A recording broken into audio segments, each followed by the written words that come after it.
We're going to be doing a DIY food tour. Stop number 1, pierogi. Strawberry. Yeah, I missed the sour cream, I can't lie. Well, you know what? It doesn't need it. Just tasting a bit of the marmalade.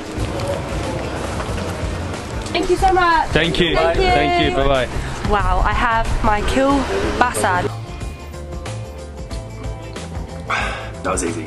Good afternoon, guys, from the gorgeous Krakow here in Poland, and today is one of my favourite kind of days. You probably can already guess what video we're going to be doing today, and that is a food tour. We're going to be doing a DIY food tour. We love doing it ourselves. We think doing your own research and finding the best places is much more fun. And Polish food is very hearty, very heavy, and has influence from its nearby neighbours. So you've got influence from like Hungary. We have already tried some dishes which you would have seen in our first video, but I'm so excited to dive in and literally eat everything that Krakow has to offer. I still can't get rid of this Polish cold either, so please ignore the fact that my nose is bright red, but let's go try some Polish food.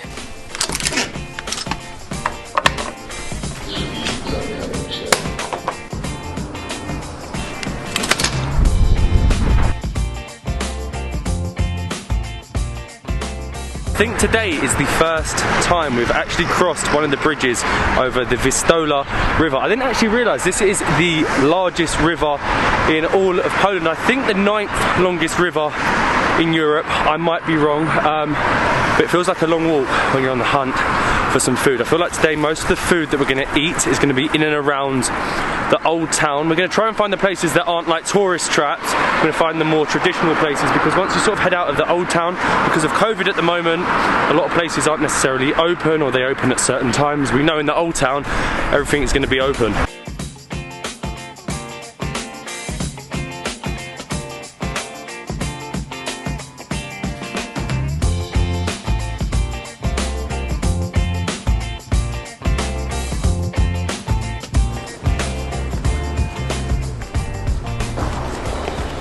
Stop number 1, Pierogi Krakowsi. I think I pronounced that correctly. I probably haven't. Let's eat some dumplings.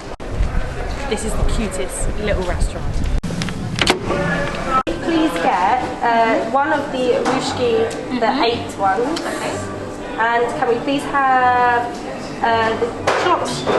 Strawberry. No Oh my food tour god. starts without a beer. A leżaski, I think. Oh my god, our pronunciations has got to get better, but this is the cutest place ever. There's like, just feels like, you know, like a nan's house, doesn't it? It's like a tiny little cottage. It's like so a gingerbread Christmassy. house. We actually found out that in Poland they keep the Christmas decorations up until February, but God help us, we have pierogi on the way. I am very excited. It's like a pierogi bar. You have to go up there to the self-service. pierogi You bar. have to pick up your little knife and fork, and you have to order it, and then pick up your beer.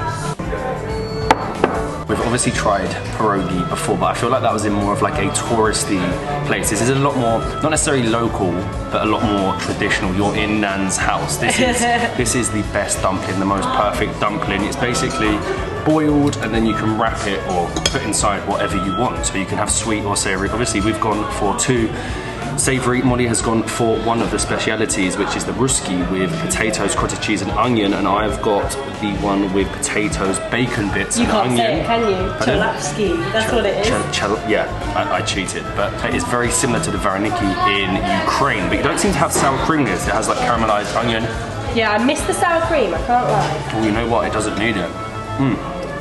Not with a bit of bacon. They give it that little crunch. These are honestly massive. Like, look at this. I'm so excited. Don't be fooled by the name ruski. It's just the name with the cottage cheese. Got the sour, got the caramelized onions on top.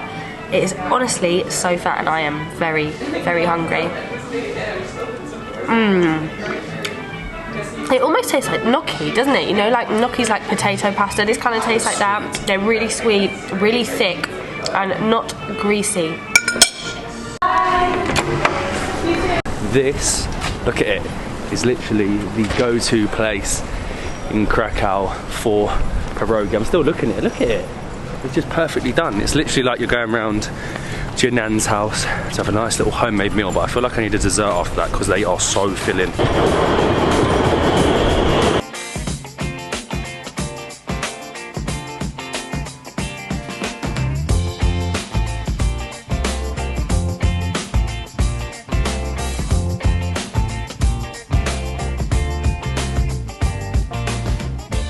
I definitely needed something sweet after that. They don't look that big, but 16 in total is ridiculously filling. And anyway, while I've been walking around the city, I keep seeing places selling donuts. I didn't think much of it, but after checking, they are called Ponchi. So basically, these go back to medieval times. These are like ridiculously famous here in Poland, and back then they used to fill them with like pig fat, and they were made out of like bread rather than like sort of your doughy donut sugary stuff. And then some French people came over to Poland and sort of added the little fanciness of the donut, and that's what we have today. There are so many different flavours, I do not know which one to choose. Thank you. We have the most traditional, fluffiest donut. Oh my god. This was £1, and look at that. I asked the lady what the most traditional was, and she said it was a rose marmalade filling. I have never. I'm still warm. Think it's going to taste any different from normal donuts? I don't know. Oh no, I've got sugar all over my lips. Just tasting a bit of the marmalade. It doesn't taste any different to a normal donut that we would get at home, but the rose marmalade is very different. Kind of tastes. It tastes like flowers. I would say flowery, yeah, flowery and very sweet. Can you imagine eating one of these in medieval times with pig fat? Probably not. That would be disgusting. It'd probably keep you warm. I suppose that's why they've done it. Rose marmalade. Isn't it weird? No, it tastes a little bit like. Almost a little bit. Like a Turkish delight. It's very different, very strange. And then it's just like pure normal deep fried donut. Do not eat too many donuts. I'm so stuffed. This is only like, we're not even halfway through. We're probably about halfway through everything that we want to eat today. Wow. But I feel like everything that is best is sort of just off the main Old Town Square. The Old Town Square is great, like the restaurants are nice, but a little bit touristy. If you want them traditional things, go down a little side alley, which we're doing now, because we need to digest some food. And the best thing to digest food with in Poland, in possibly the birthplace of vodka, is vodka shots. And they are famous here in Krakow for shot bars. This isn't going to be fun. It's going to be a lot of fun. It's supposed to be open at 3, turns out it opens at 4. It's definitely, clearly too early in the day to be drinking vodka, but it's getting dark. Back in 45 minutes then. We're back, and it's open. Pressure. I'll go for the easy one. Let me put it down. So it was open, by the way, Vodka Cafe and Bar. Cafe, very strange cafe. Sort of caramel. Nostravia. We sound really crazy going for chocolate. The easy ones, don't we? Yeah, so basically you can get loads of different flavours, ranging from the chocolate, the baby's one, to like the... Which one was this again? Plum and amaretto. But we'll go with the easy one first. The chocolate is so thick. It really reminds me of like a Yazoo milkshake. Do you think this is going to make us hungry for more food? So basically, Poland is one of the birthplaces of vodka, and apparently it helps with your digestion, but I just think it's an excuse to just do shots. Cheers again, let's go. That was easy. It's so good. It was like a milkshake. I feel like we're going to have to go stronger. I'm going to go straight I'm not doing 2 straight away. Come on, do 2. We've got it. I'm going to go in with the plum and amaretto. They're really easy to spill, and I've got raspberry. Miss Minute? Yeah, that's raspberry. You've got strawberry there as well. Strawberry. This will be better. This will be better for your digestion. Ready? And then get rid of that cold. Oh god. No, I don't know if I want to. We're not cheersing again. I'm doing it. Ready? Ooh, no, nice. I couldn't do it. Go on, you got it. Why is this part of our food tour? Because coming and doing 6 vodka shots. You can't do a Polish food tour without downing vodka. Go on, you've got it. You've got it. No, I still can't. You're hungry? Oh, maybe. I'm basically hungry, but you can find these all... Oh, I'm still burning my chest. You can find these all around the Old Town. There's all different vodka shot bars, but this looks like the nicest one. It's in like this cool little... I don't know what to say. It's like an upstairs cellar, which makes no sense. They're really small as well, aren't they? They're quaint. We've seen other ones that don't look as good. They're all like weird combinations of shots. These are just plain vodka that's flavoured. So you've got all your different flavours you can get. There's some strange ones. There's some really strange ones. I'd highly recommend coming to this place. I've got one more shot. I'll see you when I'm eating food.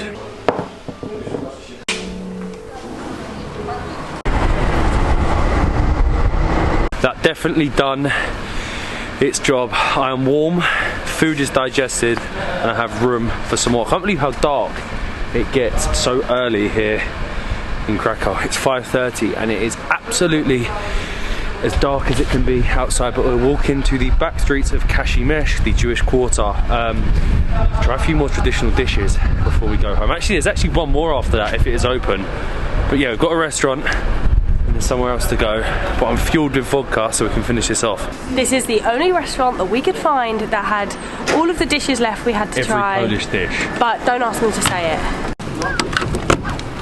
I feel like we've done very, very, very well with this place. This is, we had to ask, we were pronouncing this, the kushina, but that means kitchen. We didn't know that. It's Dorothy's kitchen. Yeah, Dorothy's kitchen, and this is basically every Polish dish you can think of is here. There's so many more for us to try, but we're in Poland for like a month to 2 months, so if we try everything now, you know, we need to make room for other cities. We need to give other cities another chance. And we have gone for the potato pancakes, which are platski, and we have gone for shabalvi, which is basically a pork cutlet, which is deep fried. It's very, very similar to a schnitzel in Austria. Is our pronunciation getting any better? We're getting there. This, I shouldn't point. Oh my God. So good. What do you even start with? It said pork chop, but I think it just means pork cutlet, so I'm actually very impressed with that. And I'm sorry. They're huge. That is a monster. You can actually get this with like a goulash type thing, like a Polish goulash. You can also get it with sour cream and sweet, I think. They sort of go together though, pork and potato. Oh God, can I try it? Go pork. I'm going deep fried. Oh, it looks good. Look at that. So, just smells like, you know, just like Schnitzel. Yeah, breaded meat. Alright, let's go. That's good. Let me try it with potato pancake. It's not chewy. I always find with pork it can be really chewy.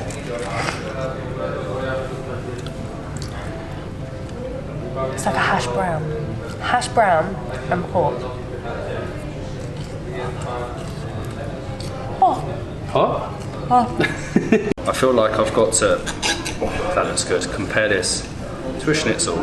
It basically isn't it, a Polish schnitzel. Yeah, and I'm gonna oh, you're mixing it up. I'm gonna pair it with the potato pancake. Because it basically is potato, it could be your chips on the side. You don't need chips on the side when you've got pancakes. That's really good. When I read pork chop, I was a little bit nervous, I don't like thick. Thick cuts of I don't like thick, best, big pork chops. I didn't really expect how you could put a pork chop and then put like batter and deep fry it, but really good. And that, oh, so crispy. And we have a fun fact for you all. The potato pancakes are actually meant to be a hangover cure, so I would assume we probably will need them tomorrow after the 6 vodkas. I don't know why they're a hangover cure. Calories.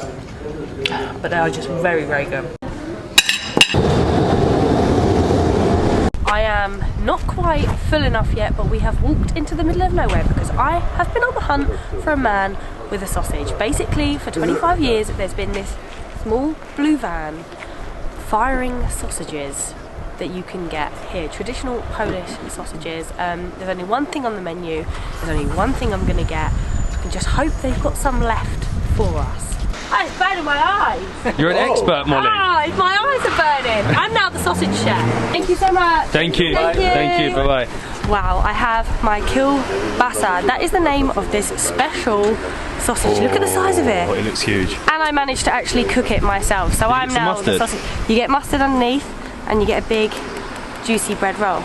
I don't even know how you're going to do this. I have no idea how you meant. Look at it, it's wobbling in the wind. All in one. Well, not all in one. Oh my God. Is it similar to bratwurst? It is crispy, juicy, smoky, hot, and you have mustard. I'm not sure how you're meant to eat it with the bread, but for 10 zloty. So less than £2, you can have this huge meal. That is amazing. It's the coolest idea ever. You just have to look for the men in the blue van. Oh my god, that is a big sausage. I don't even think this is the way you're meant to eat it, is it, Molly? No. It look really inappropriate. I do think you're meant to use the bun at some point. Mmm. How crispy is that? With the mustard, it actually reminds me, I'm tangled, of Mitch from Romania. Yeah, sausage, bread, mustard. Really good. But did I cook it well? Do you know what? I feel like his would have been a little bit better. Should we try another one? Even though it was the end of the night and I'm absolutely stuffed, that was so good. That was proper farm to table pork. The best, apparently the best meat you can get, best sausage you can get in all of Krakow. They've been using the same butcher for 25 years. I don't really know what makes a Polish sausage, so what makes it different, let us know. But it was absolutely amazing. I'm stuffed. I need to get, I really do need to get to bed now, because that was like a little additional. Molly wanted a bit of can't say Molly wanted a little bit of sausage before bed. Yes, I did want sausage before bed, but only the best sausage. I'm gonna call it what it is. It's the blue van sausage is what it's called. But what an amazing day, full of Polish food here in Krakow. Starting off with pierogi, obviously we're very similar to vareniki that we've had in Ukraine. They were so full and filling. Then moving on to the donut. It's very unusual actually, because there's a day here in Poland called Fat Thursday. It's kind of like a, I suppose you say, a day where you just eat all things sweet, and you actually would eat the donuts and other sweet things like that. So that is very, very cool and unique. And then we went to the vodka bar when it eventually opened. 6 vodkas. We made it to the end of the day. My absolute favourite was the chocolate. Unbelievable, great experiences that you can have here in Poland. And then obviously we had the shabavi, the schnitzel type thing, and the potato plaki, which I am obsessed with. But it was a really, really great day. Everything's pretty reasonable, more expensive because we were in and around the old town, but definitely reasonable for what we got. We have another exciting food day tomorrow, so stay tuned for that, and we will see you in the next one. I do need to go to bed now after my sausage. I'll see you in the next one.